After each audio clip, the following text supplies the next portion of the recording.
আসসালামু আলাইকুম রহমতুল্লাহি ওবরকাতুহু। সম্মানিত দর্শক, ডক্টর মোহাম্মদ ইউনূস কতদিন ক্ষমতায় থাকবেন? তিনি কবে যাবেন? কিভাবে যাবেন? নির্বাচন কিভাবে হচ্ছে? তারপর কখন হচ্ছে?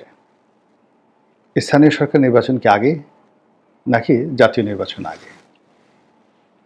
তারপর ডক্টর মোহাম্মদ ইউনূসের যে ছাত্র সংগঠন, সেই ছাত্র সংগঠন এখন রাজনৈতিক সংগঠনে রূপান্তরিত হয়েছে। তাদের ভবিষ্যৎ কি? এসব বিষয় নিয়ে তুমুল আলোচনা হচ্ছে। ডক্টর মোহাম্মদ ইউনূস তার প্রজ্ঞা দ্বারা, মেধা দ্বারা, যোগ্যতা দ্বারা তিনি যেভাবে দেশের বাইরে ঘুরে বেড়াচ্ছেন, যেভাবে বিদেশি সংবাদ মাধ্যমের সাথে হাত নেড়ে নেড়ে, বডি নেড়ে ইংরেজিতে কথা বলছেন খুব দৃঢ়তার সঙ্গে, হাসি মুখে এবং রীতিমতো স্বাচ্ছন্দ্যতার সঙ্গে। সে তুলনায় তিনি বাংলাদেশের যারা সাংবাদিক রয়েছেন তার সাক্ষাৎকার নিতে গিয়েছেন, সেটা বিবিসি বাংলা হোক, তারপর সেটা যাকে বলা হয় নুরুল কবির সাহেবের সঙ্গে তার সাক্ষাৎকার হোক, ডেইলি স্টারের সঙ্গে সাক্ষাৎকার দিয়েছেন, প্রথম আলোর সঙ্গে সাক্ষাৎকার দিয়েছেন। এর মধ্যে প্রথম আলো এবং ডেইলি স্টার তার দীর্ঘদিনের পুরনো বন্ধু, সাহায্যকারী। কিন্তু তাদের সকলের সঙ্গে কথা বলতে গিয়ে তিনি স্বাচ্ছন্দ্য অনুভব করেননি। বিশেষ করে নুরুল কবিরের সঙ্গে তিনি সাক্ষাৎকার দিতে গিয়ে রীতিমতো ভ্যাবা চাকা খেয়ে গিয়েছেন। দ্বিতীয় যে বিষয়টি উল্লেখযোগ্য সেটি হলো তার যে সাক্ষাৎকারগুলো, সেটি রয়টার্সের সঙ্গে হোক, ভারতের দ্য হিন্দুর সঙ্গে হোক, এনডিটিভির সঙ্গে হোক, সিএনএনের সঙ্গে হোক, বিবিসি ওয়ার্ল্ডের সঙ্গে হোক, তারপর বিদেশি অন্য কোনো সংবাদ মাধ্যম দ্য টেলিগ্রাফ, ওয়াশিংটন পোস্ট, অনেকের সঙ্গে তিনি সাক্ষাৎকার দিয়েছেন। সেই সাক্ষাৎকারগুলোর সঙ্গে বাংলাদেশের যে সাক্ষাৎকার, একটির সঙ্গে আরেকটি কন্ট্রাডিক্ট করে। আপনি বলতেই পারবেন না যে উনি ওনার কথার যে ধারাবাহিকতা, কনসিস্টেন্সি, এটি তিনি রক্ষা করেছেন। তিনি তার যাওয়ার ব্যাপারে কোনো বক্তব্য দেননি। তিনি শুধু বলেছেন যে আমি আমার আগের পেশায় খুব ভালো ছিলাম, আমরা সেখানে ফিরে যেতে চাই, উই ওয়ান্ট টু গো। কিন্তু আমরা যাব, যেমন আমরা সবাই ঢাকাতে বসবাস করি, সবার একটা গ্রামে ঠিকানা আছে, আমরা সেই গ্রামে যেতে চাই, কিন্তু আমরা যাই না। আমরা যেতে চাই কিন্তু আমরা যাই না। কেন যাই না? এটা আমরা সবাই কম বেশি জানি। আমাদের মাঝে মধ্যে খুব ইচ্ছা হয় যে ইস, আবার যদি সেই শৈশবে ফিরে যেতে পারতাম। আকাঙ্ক্ষা জাগে শৈশবে ফিরে যাওয়ার জন্য, কিন্তু আমরা যেতে পারি না। কিংবা যদি আল্লাহ রাব্বুল আলামিন আমাদেরকে সত্যি একেবারে জীবনটা পিছিয়ে সেই শৈশবে পাঠিয়ে দিতেন, আমরা আল্লাহর হাতে পায়ে ধরতাম। আল্লাহর তো ওইভাবে নুরানি হাত পা আছে, কিন্তু দৃশ্যমান হাত পা নেই। কান্নাকাটি করতাম যে আমরা এটা এমনি বলেছি। আল্লাহ মাঝে মধ্যে হঠাৎ মনে হতো আম গাছে বসে আম খেতাম, জাম গাছে বসে জাম খেতাম, কিন্তু মাস্টার মশাই যে পিটুনি দিতেন, ওটা আমার তখন মনে ছিল না। আমার আম জামের কথা মনে ছিল, পিটুনির কথা মনে ছিল না। কিংবা 70-এর দশকে গ্রামে যে মশা কিংবা স্যানিটারি সমস্যা ছিল, অভাব ছিল, অভিযোগ ছিল, প্রায় সব পরিবারের মধ্যেই পুষ্টির অভাব ছিল, প্রোটিনের অভাব ছিল। আমরা এখন যেভাবে পোলাও, কোরমা, মাংস খাচ্ছি, এয়ার কন্ডিশন ব্যবহার করছি, দামি গাড়িতে চলছি, লেক্সাস V8 থেকে শুরু করে Audi, BM, Mercedes, Rolls Royce আমরা চলছি, হাতে রোলেক্স ঘড়ি পরছি। এগুলো বাদ দিয়ে গ্রামে গিয়ে সেই তালপাতার ঘড়ি আর তালপাতার চশমা, ওটা মনে পড়ে, ভালো লাগে, কিন্তু আমরা সেখানে যেতে চাই না, কোনো অবস্থাতে যেতে চাই না। আল্লাহ তুমি মাফ করো, আমি এই রোলস রয়েস ঘড়ি রেখে বা রোলস রয়েস গাড়ি রেখে, বুগাতি ঘড়ি রেখে, বুগাতি গাড়ি রেখে আমি যাব না। কান্নাকাটি শুরু করে দিতে হতো, এরকম একটি অবস্থা। তো সেই দিক থেকে ডক্টর মোহাম্মদ ইউনূস তার মোটিভেশনাল যে জব, গ্রামীণ ব্যাংকের যে জব, তার যে টুকটাক কর্মকাণ্ড, সেখানে তিনি ফিরে যেতে চান। কিন্তু কোনো অবস্থাতেই আবার তার বিরুদ্ধে মামলা হবে, মোকদ্দমা হবে, আবার তিনি শ্রম আদালতে যাবেন, কোর্ট কাছারিতে যাবেন, কিংবা শেখ হাসিনার মতো পালিয়ে বেড়াবেন, অথবা আনিসুল হক, সালমান এফ রহমানের মতো দেখা গেল যে সালমান এফ রহমানের দাড়ি কেটে ফেলা হয়েছে, আনিসুল হকের পিঠমোড়া করে বাঁধা হয়েছে, নতুন লুঙ্গি পরিয়ে দেওয়া হয়েছে। এরকম পরিবেশ পরিস্থিতি তার জন্য হোক, তিনি মরে গেল, এটা চাইবেন না যে আল্লাহ তুমি এর সাথে আমার মৃত্যু দাও এবং বজ্রপাতে মৃত্যু দাও, ঠাডা পড়ে আমি মারা যাব, কিন্তু আমি কোনো অবস্থাতে সালমান এফ রহমানের পরিণতি ভোগ করতে পারবো না। এরকম যে আমি যেতে চাই কিন্তু যাওয়া আমার জন্য সম্ভব হচ্ছে না, এরকমভাবে তার জীবন এই মুহূর্তে চলছে। ফলে কি হলো যে এই যে তার যে বক্তব্য, এই বক্তব্যের তিনি ধারাবাহিকতা রক্ষা করতে পারছেন না। এর কারণটা কি? এর কারণটা হলো রাজনীতি, ক্ষমতার সিংহাসন সবসময় ওয়ান ওয়ে ট্রাফিক। এখানে যে বসে সে বসার পরে বুঝতে পারে যে এখান থেকে চলে যাওয়াটা সহজ নয়। বিশেষ করে যখন একটা সিস্টেম কাজ করে, যেমন আমেরিকাতে বাইডেন সাহেব চলে গেলেন, ইংল্যান্ডে সাবেক প্রধানমন্ত্রী ঋষি সুনাক চলে গেলেন, কানাডাতে চলে গেলেন জাস্টিন ট্রুডো, কোনো সমস্যা নেই। কিন্তু বাংলাদেশে শেখ হাসিনা চলে যাওয়া, খালেদা জিয়া চলে যাওয়া, এটার যে নির্মমতা, এই নির্মমতা ডক্টর মোহাম্মদ ইউনূসকেও ভোগ করতে হবে। কিন্তু আগে যেভাবে একটা সিস্টেমের মধ্যে তত্ত্বাবধায়ক সরকাররা এসেছেন, সেখানে লতিফুর রহমান সাহেব বলেন, বিচারপতি হাবিবুর রহমান সাহেব বলেন, কিংবা বিচারপতি শাহাবুদ্দিন সাহেব বলেন, কোনো সমস্যা হয় একটা সিস্টেমের অধীন। কিন্তু ডক্টর মোহাম্মদ ইউনূস উনি কোনো সিস্টেমের অধীন আসেননি, বরং অনেকগুলো সিস্টেমকে ব্রেক করে তিনি ক্ষমতায় এসেছেন। ফলে তার যাওয়ার পথ একেবারে বন্ধ।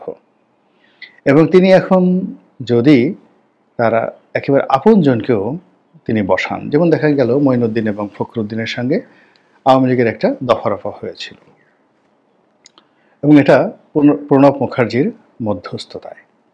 কিন্তু সেই প্রণব মুখার্জির মধ্যস্থতায় দফারফা হবার পরেও মঈনুদ্দিন এবং ফখরুদ্দিন বাংলাদেশে থাকতে পারেননি। উল্টো আমেরিকাতেও তারা পালিয়ে বেড়াচ্ছেন। একদিন মিস্টার ফখরুদ্দিন, মানে সাবেক তত্ত্বাবধায়ক প্রধান, তিনি রাস্তায় দাঁড়িয়ে দাঁড়িয়ে সিগারেট খাচ্ছিলেন, লোকজন গালাগাল করছিল, কয়েকজন ধাওয়া দিচ্ছিল, এবং সেই দৃশ্য আমরা বিভিন্ন সময় দেখেছি। আমেরিকাতে মিস্টার মঈনুদ্দিন, সাবেক সেনাপ্রধান, যে কোথায় আছেন, কীভাবে আছেন, আমরা কিছু জানি না। তো সেই দিক থেকে যদি উনি সমঝোতা করে জামাতের হাতে ক্ষমতা দেন, সমঝোতা করে ছাত্রদের হাতে ক্ষমতা দেন, তবুও তার যে বাকি জীবনটা দেশে, দেশের বাইরে সহজ এবং স্বাভাবিক হবে না।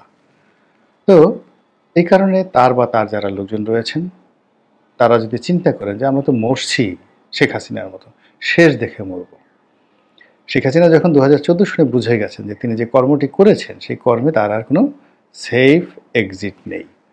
ফলে তিনি জীবনের শেষ দিন পর্যন্ত এক হাতে মৃত্যু, আর এক হাতে অপমান, মুখে পতন, মস্তিষ্কে গ্লানি, সারা শরীরে আবর্জনা, এসব মেনে নিয়ে তাকে জনগণ ধরবে, পাড়িয়ে মেরে ফেলবে, এই সকল পরিণতি জেনেই কিন্তু তিনি এই কর্মকাণ্ডগুলো করেছেন। তো সেই দিক থেকে ডক্টর মোহাম্মদ ইউনূসও যেখানে বসেছেন, বসার পর তিনি যা জানতেন কি জানতেন না, আমরা সেই বিতর্কে যাব না। এখন আমরা বিভিন্ন রকম কথা শুনতে পাচ্ছি।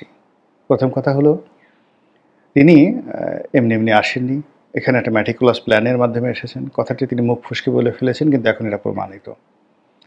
তারপর সেনাবাহিনী যে গুলি চালায়নি এবং তারা শেখ হাসিনার কথা মান্য করেনি, এটার পেছনে যে জাতিসংঘের একটা রেড সিগন্যাল ছিল, এবং জাতিসংঘ যে তাদেরকে ভয় দেখিয়েছে যে যদি তোমরা এই আন্দোলনকারীদের উপর গুলি চালাও তাহলে তোমাদেরকে মিশন থেকে তাড়িয়ে দেওয়া হবে। এটি এখন মানবাধিকার কমিশনের যিনি প্রধান, বিশ্ব মানবাধিকার কমিশনের যিনি প্রধান, তিনি স্পষ্টতই সংবাদ সম্মেলন করে এই কথাটি বলে দিয়েছেন। তো কাজেই সেনাবাহিনীর যে ভূমিকা, সেই ভূমিকা এমনি এমনি ছিল না, এটার পেছনে জাতিসংঘের হাত ছিল। আর জাতিসংঘ কখনই কোনো কাজ করেন না যতক্ষণ না পর্যন্ত সেখানে আমেরিকা গ্রিন সিগন্যাল না দেয়। তো মিস্টার বাইডেন সরকারের যে ডিপ স্টেট পলিসি ছিল, সেই পলিসি বাংলাদেশে সে 2019 সন থেকে চেষ্টা অব্যাহত রেখেছিল শেখ হাসিনার পতন ঘটানোর জন্য। তারা এই জন্য হাজার হাজার কোটি টাকা এই বাংলাদেশে খরচ করেছে, যার একটা অংশ $50 মিলিয়ন একটা কথা মিস্টার ট্রাম্প বলে ফেলেছেন, কিন্তু এর বাইরেও আরও অনেক টাকা এসেছে। এবং এখানে ব্রিগেডিয়ার সাখাওয়াত যে কথাটি মুখ ফসকে বলে ফেলেছেন যে এখানে যারা হত্যাকাণ্ডের শিকার হয়েছেন তাদের শরীরে যে বুলেট পাওয়া গিয়েছে, এই বুলেট বাংলাদেশ সেনাবাহিনীরও নেই। এই জন্য অনেকে বলার চেষ্টা করছেন যে বিদেশি অস্ত্র, বিদেশি প্রশিক্ষিত লোক, কেউ বলছেন এফবিআইয়ের লোক, কেউ বলছেন সিআইএর লোক, তারা এই বাংলাদেশে এসে এই জুলাই আগস্ট বিপ্লবের সময় হত্যাকাণ্ড চালিয়েছেন এবং কাজ করে তারা আবার নির্ভাবনায় নিশ্চিন্তে নিজেদের বিমানে করে তারা চলে গেছেন। এই কথাগুলো এখন ছড়িয়ে পড়েছে। এই যে থানাগুলো আক্রমণ হয়েছে, অস্ত্রগুলো লুট হয়েছে, পুলিশ মারা গিয়েছে, একদিন না একদিন এইগুলোর বিচার হবেই হবেই হবেই হবেই।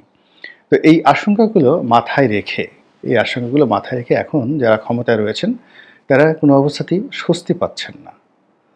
স্বস্তি না পাওয়ার কারণে তারা যে চলে যাবেন, এই চলে যাওয়াটা নিয়ে আমরা যতটা আবেগপ্রবণ, ডিসেম্বর মাসে নির্বাচন হতে হবে, নির্বাচন দিয়ে শেখ হাসিনার বিচার দরকার নির্বাচনের পরে হবে। তো এই জিনিসগুলো আমরা যত সহজভাবে বলছি আসলে বাস্তবে অত সহজভাবে ঘটবে না।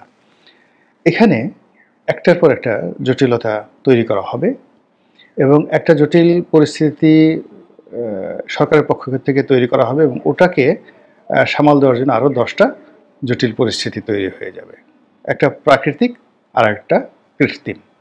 ধরুন হিজবুত তাহরির একটা ঘটনা ঘটালো, তারা মিছিল করলো, মিটিং করলো। এখন এই হিজবুত তাহরির এই ঘটনাকে কেন্দ্র করে যদি মানব সৃষ্ট আরও 10টি বিপর্যয় ঘটে, যা কিনা রাজনীতি, নির্বাচন সবগুলোকে অনিশ্চিত করে ফেলবে। এরপর চীনের সিদ্ধান্ত এখানে একটা গুরুত্বপূর্ণ বিষয়। ডক্টর মোহাম্মদ ইউনূস দেশের বাইরে যাচ্ছেন, চীনে যাচ্ছেন এবং আমরা যেটা শুনতে পেরেছি যে চীনের প্রেসিডেন্ট তাকে নেওয়ার জন্য আলাদা বিমান বাংলাদেশে পাঠাবেন, যেখানে সাবেক প্রধানমন্ত্রী শেখ হাসিনা বাংলাদেশ থেকে গিয়েছেন এবং তিনি সেখানে রীতিমতো অপদস্থ হয়ে, অপমানিত হয়ে ফেরত এসেছেন এবং নির্ধারিত সময়ের একদিন আগেই তিনি এসেছেন। তো তার বিপরীতে যখন ডক্টর মোহাম্মদ ইউনূসকে চীন প্লেনে করে নিয়ে যাচ্ছে এবং মিস্টার শি তার সঙ্গে বৈঠক করবেন দ্বিপাক্ষিক সাহায্য সহযোগিতা নিয়ে, এটি ডিসেম্বর পর্যন্ত যদি উনি থাকতেন, চীন এত বেকুব না যে ডিসেম্বর পর্যন্ত যারা ক্ষমতায় রয়েছে 6 মাস তাদেরকে আলাদা বিমানে করে তারা নেবেন। তারা তাকে রাখতে চাচ্ছেন, দীর্ঘমেয়াদে রাখতে চাচ্ছেন রাজা পাকসের মতো, তারা রাখতে চাচ্ছেন মৈত্রীর মতো। এবং এই যে এখন যে সিস্টেমটি চলছে, এই সিস্টেমটিকে চীন কাজে লাগাতে চাচ্ছেন। এর কারণ হলো এখন যে একটা ঐতিহাসিক সময় চীন পেয়েছে বাংলাদেশে, আগামী 100 বছরও এরকম পরিবেশ পরিস্থিতি চীনের জন্য আসবে না। বিএনপি ক্ষমতায় আসলেও আসবে না, জামাত আসলেও আসবে না, আওয়ামী লীগ আসলেও আসবে না। এখন তারা যে সুযোগটা পেয়েছে এই সুযোগটিকে তারা কাজে লাগাবেন, যে কোনো মূল্যে কাজে লাগাবেন। এর জন্য যদি তাদের দরকার হয় তারা বিলিয়ন নয় ট্রিলিয়ন ডলার এখানে বিনিয়োগ করবেন। এবং আপনারা যারা জানেন চীন যাদেরকে ধরেছে তাদেরকে ছাড়েননি এখন পর্যন্ত। মায়ানমার, সারা দুনিয়া মায়ানমারের বিরুদ্ধে, কিন্তু চীন মায়ানমারের সামরিক জান্তা তাদেরকে ছাড়েননি। বিদ্রোহী আরাকান আর্মিদেরকে তারা মদত দিচ্ছেন, কিন্তু একই সঙ্গে তারা মায়ানমার সরকারকে টিকিয়ে রেখেছেন খুব স্বল্প পরিসরে। তারা শ্রীলঙ্কা রাজাপাকসে পরিবারকে ছাড়েননি, এখনো পর্যন্ত তারা সেখানে তাদেরকে বজায় রেখেছেন। তারা পাকিস্তানকে ছাড়েননি। ইমরান খানের সবচেয়ে বড় ভুল হলো ইমরান খান যেভাবে ইউরোপকে প্রাধান্য দেওয়ার চেষ্টা করেছে, তুরস্ককে এবং মালয়েশিয়াকে প্রাধান্য দেওয়ার চেষ্টা করেছে এবং যেভাবে ইসলামাইজেশন করে ইসলামী জগতের দ্বিতীয় নাসের, মানে মিশরের যে গামাল আবদেল নাসের, ওইরকম দ্বিতীয় নাসের হওয়ার তিনি যে চেষ্টা করেছিলেন, এটা চীন পছন্দ করেননি। ফলে চীনকে যদি তিনি স্বস্তিতে রাখতে পারতেন, চীন আজকের এই অবস্থায় তাকে সাহায্য করত।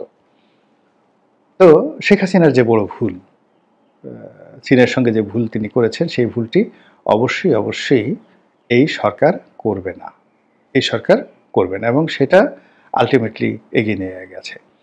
এখন দ্বিতীয় প্রশ্ন হলো, চীন তো ইচ্ছা করলে বিএনপির সঙ্গে সম্পর্ক করতে পারে, কিন্তু বিএনপির সঙ্গে চীন সম্পর্ক করবে না, কোনো অবস্থাতেই করবে না। এর কারণ হলো চীন তাদের দেশে যে স্বৈরতন্ত্র চালায়, তাদের দেশে যে একনায়কতন্ত্র চালায়, সেক্ষেত্রে ডক্টর মোহাম্মদ ইউনূসের যে সরকার, অন্তর্বর্তীকালীন সরকার, এই ধরনের একটি সরকার যদি থাকে, তারা হ্যান্ডেল করতে কমফোর্ট ফিল করবে, ভীষণ রকম কমফোর্ট ফিল করবে। দ্বিতীয়ত হলো যে গণতান্ত্রিক সরকারের অধীনে আমলাতন্ত্র, তারপরে মিলিটারি অনেক যাকে বলা হয় ট্রান্সপারেন্ট রাখতে হয়, জুডিশিয়ারি ট্রান্সপারেন্ট রাখতে হয়। কিন্তু ডক্টর মোহাম্মদ ইউনূস এখন যে পর্যায়ে আছে, তিনি যদি হুট করে চীনের বড় একটা বিনিয়োগ নিয়ে আসেন, তিস্তা প্রকল্প বাস্তবায়ন করে ফেলেন, এমনকি বাংলাদেশের মানুষ যেটাকে নিয়ে খুব ভয় পাচ্ছে এই মুহূর্তে, সেন্ট মার্টিন দ্বীপ নিয়ে ভয় পাচ্ছে। তো সেই সেন্ট মার্টিনকে কেন্দ্র করে চীনা বিনিয়োগ যদি বাংলাদেশে আসে, পর্যটন কেন্দ্রিক বিনিয়োগ যদি আসে, তাহলে এই মানুষ যাকে বলা হয় ডক্টর মোহাম্মদ ইউনূসকে বরণ করে নেবে, ভীষণ রকম বরণ করে নেবেন। এবং তিনি বোঝার চেষ্টা করেন যে তিনি আজ থেকে কত বছর আগে এই গ্রামীণ ফোন এনেছেন, তার সাথে তিনি 100 গুণ এখন ম্যাচিউরড। ফলে বাংলাদেশে যদি চীনের বিওআইডি ফ্যাক্টরি প্রতিষ্ঠিত হয়, তারপরে হুয়াওয়ের একটি ফ্যাক্টরি বাংলাদেশে প্রতিষ্ঠিত হয়, কিংবা ধরুন ইলন মার্কস যদি তার একটি টেসলার গাড়ির কোম্পানির প্রতিষ্ঠা করেন এই বাংলাদেশে, এরকম 3 থেকে 4টি প্রকল্পে যদি $100 বিলিয়ন, এর কোনোটাই ছোট না, স্যামসাংয়ের একটা প্রজেক্ট, বিওআইডির একটা প্রজেক্ট, হুয়াওয়ের একটি প্রজেক্ট, এগুলো সবই মোর দ্যান $50 বিলিয়ন প্রজেক্ট। এরকম 3 থেকে 4টা প্রজেক্ট ইউনূসের হাতকে শক্তিশালী করার জন্য এটি কোনো বিষয় নয়। এবং ইতিমধ্যে আপনারা দেখেছেন যে বাংলাদেশে যে পরমাণু বিদ্যুৎ কেন্দ্র যারা স্থাপন করেছেন, সেই রাশিয়ার গ্যাসপ্রম, তারা এসে ডক্টর মোহাম্মদ ইউনূসের সঙ্গে দেখা করেছেন। এবং সেক্ষেত্রে রাশিয়ার সঙ্গেও তার বন্ধুত্ব, চীনের সঙ্গে বন্ধুত্ব হলে রাশিয়ার সঙ্গে তাদের যে বন্ধুত্ব, এটা অটোমেটিক হয়ে যাবে। তো এই জিনিসগুলো আরও স্পষ্ট হবে মোটামুটি মে মাসের দিকে, মানে স্পষ্ট হবে। আর জুন জুলাইতে এটা একেবারে সেটেলড হয়ে যাবে। আমরা সবাই তখন বুঝতে পারবো যে ডক্টর মোহাম্মদ ইউনূস থাকছেন, তিনি যাচ্ছেন না।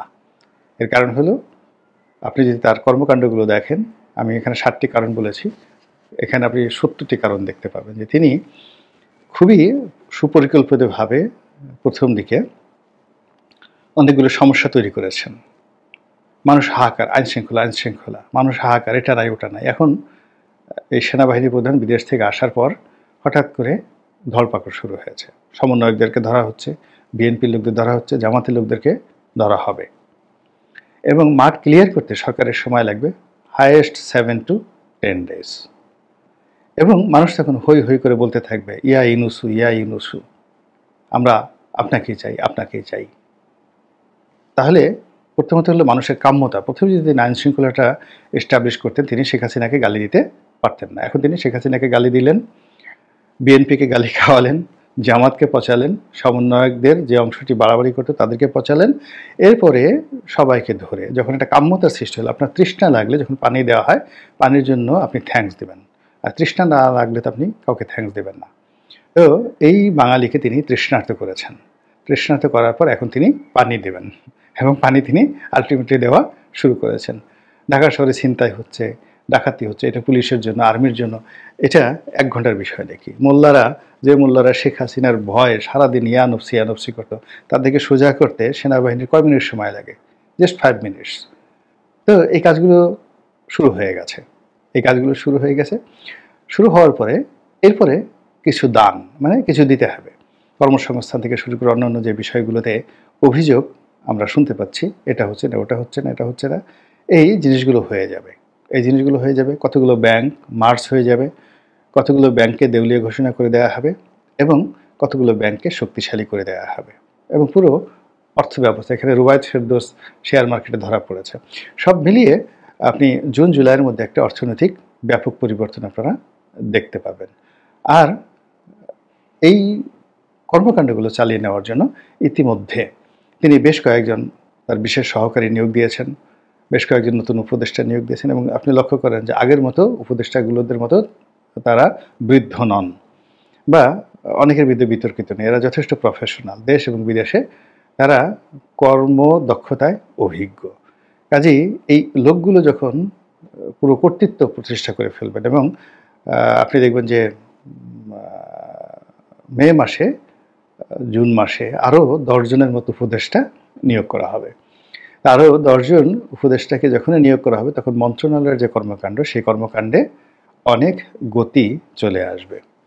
আর সবচেয়ে যে বিষয়টি, সেই বিষয়টি হলো এই যে ছাত্রদের যে দল এবং ছাত্র সমন্বয়করা যারা সরকারে আছেন, সম্ভবত তাদের কপাল পুড়বে, তাদের সবার কপাল পুড়বে।